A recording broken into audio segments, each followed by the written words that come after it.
څه چوکم غلط وي ارمان د ما د څنګ ملګری وي ما ورور وي ما ویاره وي کول عامې د انګو چاو کې د اورکزو په میلې کې پنډسي کې قسم د مور ته بعد خبره وکړو می به شکریا ادا کړو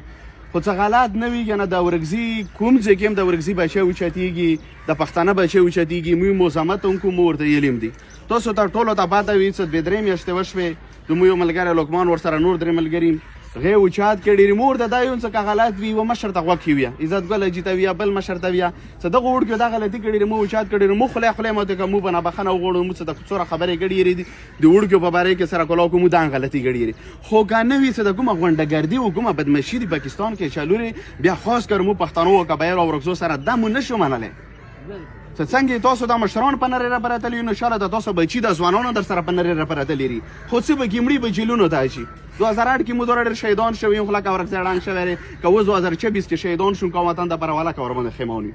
خپل قوم خپل خاورې خپل حیا خپل دنیا دپاره خو په غیرت باندې قرباني ورکوم افسوس نه کوم اوس ما الحمدلله څوره جیل تیر کړی افسوس ورباندې نه کوم او بیا ورته تیار یم زه زوره مشرانو قرباني ورکړي ښه فخر سره خلکو ته یم چې موږ د اورکزو مشرانو د پښتنو قبایلو په نړۍ قرباني ورکړي بیا قرباني ته تیار دي خو داسې قرباني ته نه څه کومه قرباني دی ما نه غواړي چې ته لښکرې جوړېږه او په طالب ځان مړ کړه او په ما ځان مړ کړه دا نشته یو خو د عدالتو کې ښې زبردستې تالې وچي د عدالت یې کومې جوړې کړي جج صاحب ته یې څه کاله ته ورشه عدالتو کې تله وچیوالی انګو چوک نه سړی اوچات کړی موري نه انګو چوک ته راغلی ورته شوي دا مجبوره څه وکړه تاڼې ته ورغلم ما ورته ویلو چې سړی چېرته وي څه مو ته پاته نه وي تاڼې کې تله واچه ته تا تاڼې مخ نه سړی اوچتېږي تا ته پاته نشته 4 کسان مغه ورک شو 3 ورځې مخکې بل د ډي ډي ایم والا ډرایور و هغه جزي اوچات کړی هغه پاته نشته رې مو ته دا خبره کې څه د هر سهولتکار دي څه کوم سهولتکار وي کوم دلال کوم بېغیرته وي بالکل مخلصي خو سهولتکار نه یم مجبور یم نن سبا دور کې دوره مهنګایي راغلي یې څه کاله ته حل په تیرا کې حساب باندې وړ راوړي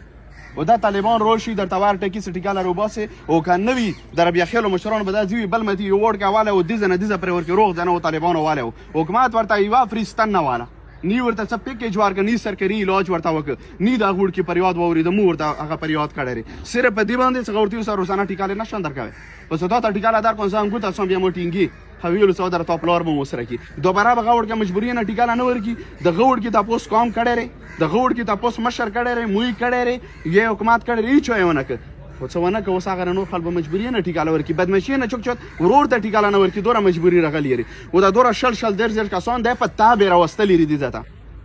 اپریشن څنګه مشرانو ورته په نړۍ یې لري اپریشن ورسره په یوې طریقې نه منم نه مدینه مخکې په زور به څه تورکي وکړي په زور به خلک مړي جیلونو ته به شي و بل انګون د مو خاوره دی انګو کې مو دا ټول خپل ورګزیري او که بنګښت کې هټک مو خپل خلک دی چې پښتانه یو حضرت ایران راغلم زه وج بازار ته راغلم زه گلشن کلونی ته راغلم زه دروازې پلوسې ته راغلم و زه دې زنه چېرته اوسم کوار ته اوسم ها کوار ته درې ورځې مخکې یو خودکش ګاډی راوسته ویلو څه یو څو ورځې بعد ویلو څه کوار نه اوسه بیا څه پېښور ته خو اخري